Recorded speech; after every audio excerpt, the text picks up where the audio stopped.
E aí pessoal, tudo bem? Bem-vindos a outro vídeo do canal Coleção Paralela e bem-vindos ao início da nova série de segunda-feira do canal.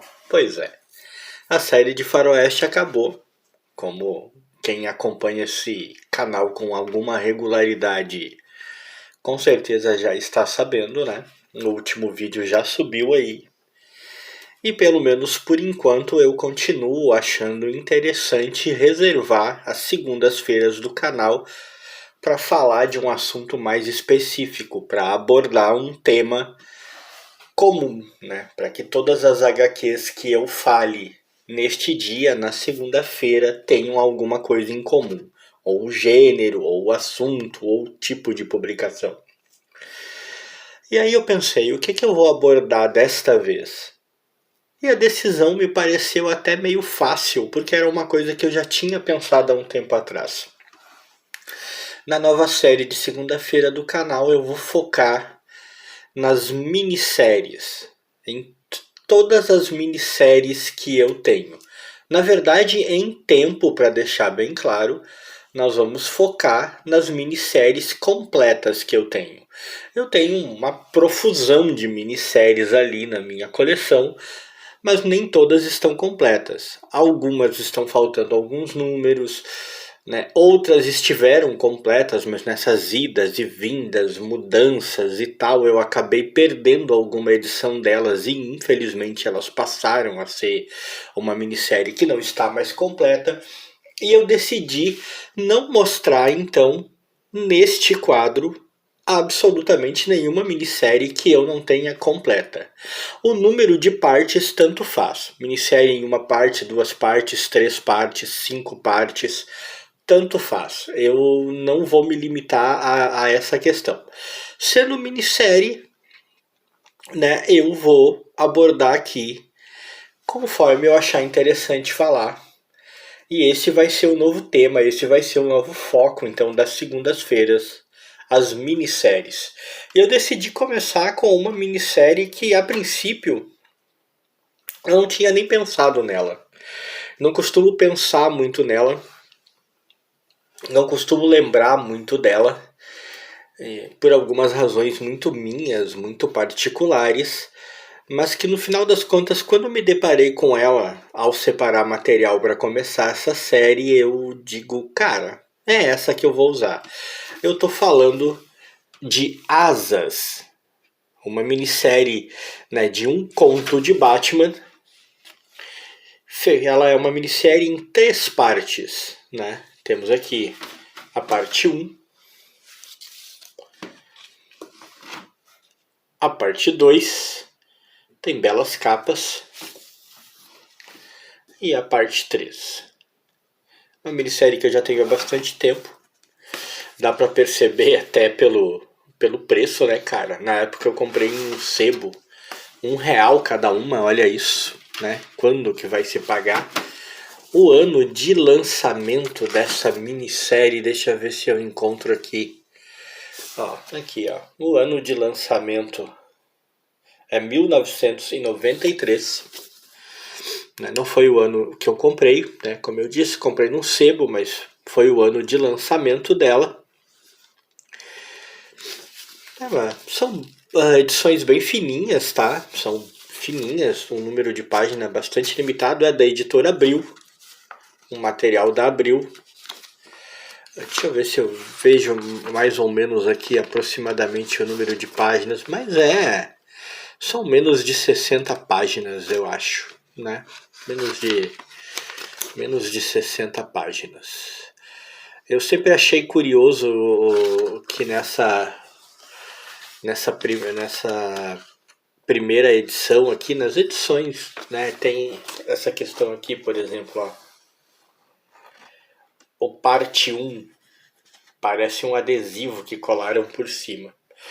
Bom, mas deixa eu começar dizendo por que é uma minissérie que eu penso pouco nela. A primeira vez que eu ouvi falar dessa minissérie, ela vinha sendo anunciada nas edições da Abril da época, nos longínquos anos 90.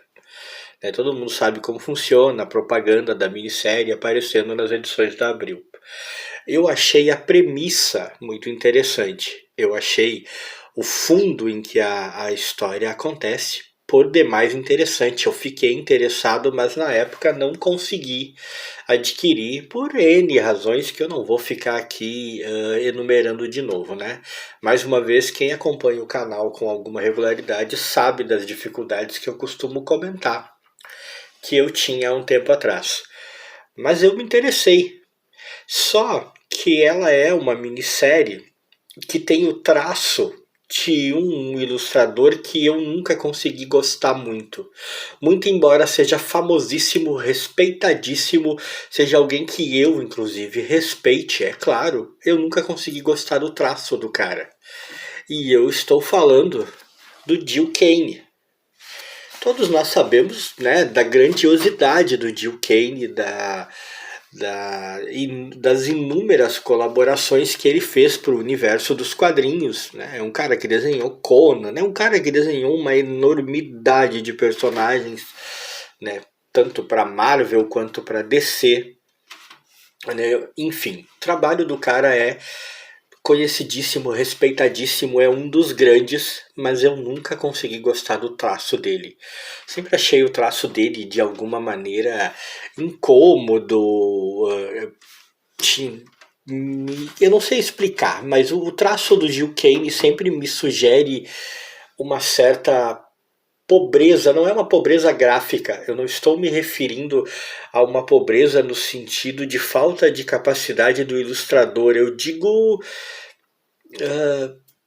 fisicamente falando. É como se os personagens fossem mais empobrecidos, como se eles fossem mais debilitados fisicamente, algumas vezes me parecem um pouco caricatos.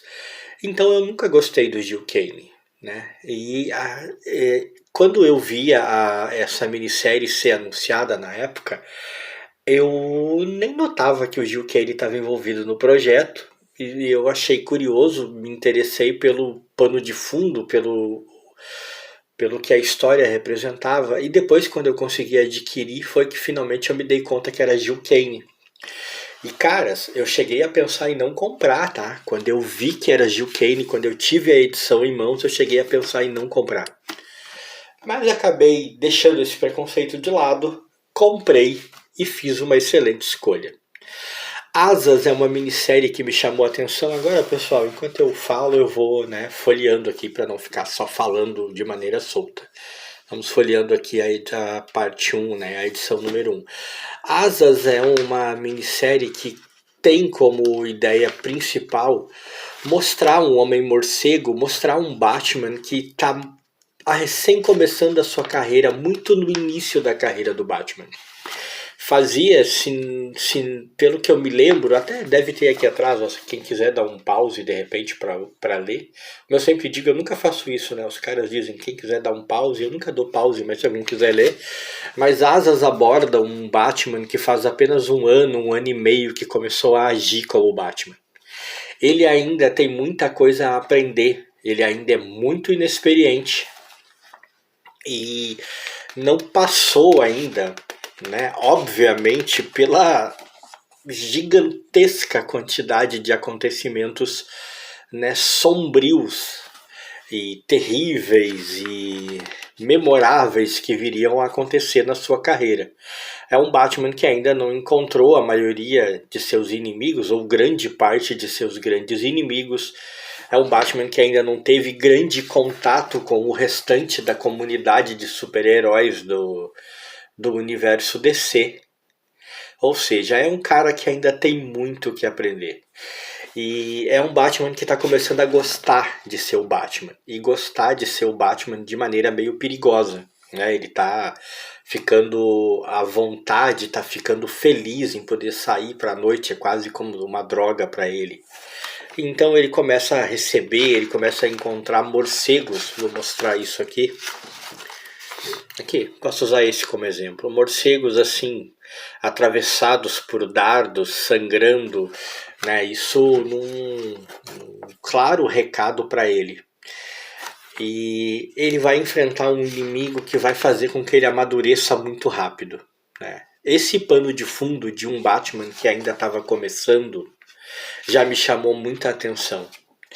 Depois me chamou muita atenção também o fato de que esse Batman novato enfrentaria um inimigo que, além de muito bizarro, além de uma criatura tão feroz quanto trágica, né, ele vai enfrentar um mal que até hoje, infelizmente, não está totalmente morto no mundo, né, cara? Um mal que deveria estar enterrado, nunca deveria ter nascido, mas que já deveria estar enterrado e superado há muitos anos, que é, né, o nazismo. Né? Esse inimigo que ele enfrenta tem, né, motivações nazistas, tem terríveis conotações nazistas e vai acabar fazendo o Batman passar por situações nas quais ele vai perceber o quanto é frágil a situação dele enquanto justiceiro que está apenas começando e o quanto ele tem muito a aprender, principalmente sobre a própria natureza do mal, né? É um Batman que ainda não sabe nada, é um Batman que ainda acha que combater o crime é incrivelmente simples, sai pra noite mascarado e distribui porrada em malfeitores, né?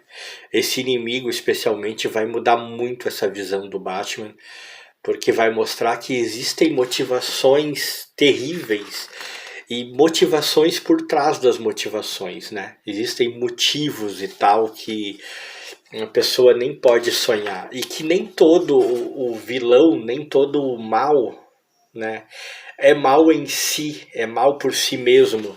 Às vezes tem outras coisas por trás disso. Eu não vou dar mais detalhes do que isso, tá, pessoal? Talvez eu já tenha até falado demais. Como eu sempre faço nos vídeos deste canal, eu não quero contar a história, não é este meu objetivo. Eu também não vou contar o final, né, que é um final bastante impactante, diga-se de passagem. Eu só vou dizer que Asas é uma minissérie que vale muito a pena e que, inclusive, é o trabalho do Gil Kane, é o trabalho que tem arte do Gil Kane que eu mais gosto.